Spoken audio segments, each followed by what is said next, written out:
Welcome back to Hardball. On a day of dueling national security speeches, one from President Obama and one from his sharpest critic, former Vice President Dick Cheney. Here's White House senior advisor David Axelrod. David, as you know, Vice President Cheney waited for President Obama this morning to finish his speech, and here's the first thing Dick Cheney said when he took the podium. Good morning, or perhaps good afternoon. It's pretty clear the President served in the Senate and not in the House of Representatives because, of course, in the House we have the 5-minute rule. David, what do you think of that pomposity by the former Vice President, making fun of the President of the United States for holding him up this morning? And, of course, the President had a 10-page speech, and I noticed that Dick Cheney had a 16-page speech. But to mock the President is his first move. What do you make of that? Well, first of all, that was the irony, of course, is that having made that comment, he went on for at extraordinary length to try and defend the policies of the past. And so it was kind of odd. But look, Chris, I think the American people understand that these are issues of gravity, and I think they appreciate that the President has thought them through and wanted to share his thoughts with the American people. That's what they're looking for. So even if it's not, I don't think that the Vice President had much of an interest in what the President had to say, but the American people do, and that's who this President works for. Do you think he was being a wise guy right up front? I'm serious. I mean, obviously, it was a joke. It was a bad joke, but it was a joke, and it was not very. It wasn't very tasteful, and it was kind of silly, given the fact that he had a tome in front of him that went on for 16 pages. But it's immaterial. Look, these are hugely important issues, and so I don't want to get caught up on whether the Vice President his stand-up routine works or not. That's not the issue. The issue is whether we're going to move the country forward, and that's what the President was concerned about. Okay, let's move forward. The Vice President today called for the President to release what he called the redacted portions of that memorandum on torture, where he says there's evidence there on the record that these were beneficial to our intelligence. Will the President release the redacted portions of those intelligence, or rather those interrogation memoranda? Look, the President is releasing everything that is consistent with our national security in consultation with the related agencies, and he'll continue to do that. The Vice President seems to be obsessed with a relitigation of the past. You know, they had a debate within their own administration about this that he lost, and he wants to continue that debate. The President, he's defending his legacy. The President wants to defend this country, its values and its security, and that's the business that he's engaged in now. Well, on that point, here's Dick Cheney saying that President Obama, reserves the right, the authority to order torture. Here he is, the former Vice President, saying that the President has this right. Yet having reserved for himself the authority to order enhanced interrogation after an emergency, you would think President Obama would be less disdainful of what his predecessor authorized after 9/11. It's almost gone unnoticed that the President has retained the power to order the same methods in the same circumstances. Is that true, David?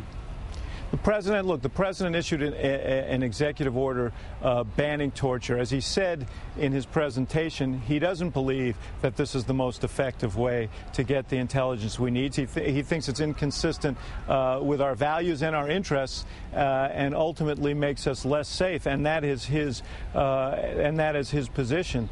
And you know, again, this was almost the sole focus of the Vice President's speech, and it was a little bit bewildering, but that's his business. I thought the President laid out a very reasoned speech to the American people about why he took the decisions he's taken, and about where we have to go to clean up the mess that we have in Guantanamo, and to preserve our values and our security. Well, is it your understanding that President Obama reserves the right to use enhanced interrogation methods if we're in an emergency situation? Is that your understanding? According to the former Vice President, that is what the President has said on the record. I think the President has made clear his feeling about those tactics with his executive order. The President is going to do everything that he needs to do to keep this country safe, and you know, I think he's been clear about that. The American people should be clear about that, and this to me is a side issue. Okay, let's take a look at what President Obama said this morning at the National Archives when he talked about fear-mongering, especially, I think, with regard to the effort to try to relocate these prisoners now at Guantanamo. Here's the president this morning on that topic. And we will be ill-served by some of the fear-mongering that emerges whenever we discuss this issue.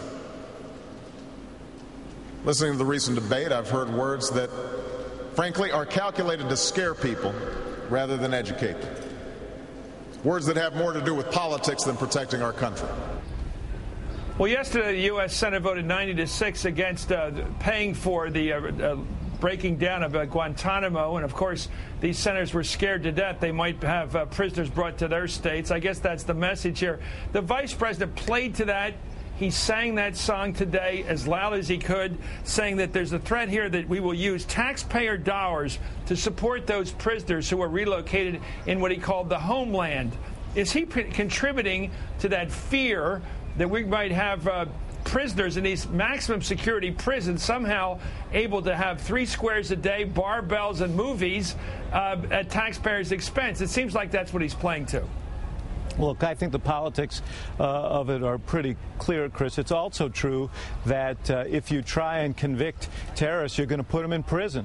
We've done that. There are hundreds of convicted terrorists in American prisons right now. So it's up to the vice president to explain why this would be different. I think, as the president pointed out, one of the noteworthy things about Guantanamo Bay is that there were only 3 successful prosecutions out of there over all those years. Our goal is to process these people, to try as many as possible, to put them in prison, and to keep them secure. And why one would want to stand in the way of that, I don't know. Is there any doubt that if we put one of these prisoners, when we've convicted them of a serious crime, in a supermax prison, is there any danger that they would be able to escape into the countryside, into the homeland? Well, if they did, they would be the first, Chris. I think the president pointed this out. I don't believe there's been an escape from a supermax prison ever. So I think it's a little unrealistic to think that this is a real threat. And it's unfortunate if there are those who want to play on that sentiment. But it's real. It's politics. The president spoke to it today. And I think one of the goals he had in the speech was to put this whole thing in perspective and lift it out of sort of the morass that it can easily sink into. And this is one of those issues that threatens to do that. Is it harder to turn the Senate around now that the vice president has weighed in on this? I mean, Dick Cheney today seemed to be going right to the vein here of the threat. Somehow people feel that they are personally endangered by having these terrorists in maximum security prisons, supermax prisons. The vice president played to that again today. Is it going to make it harder to reverse that Senate vote yesterday?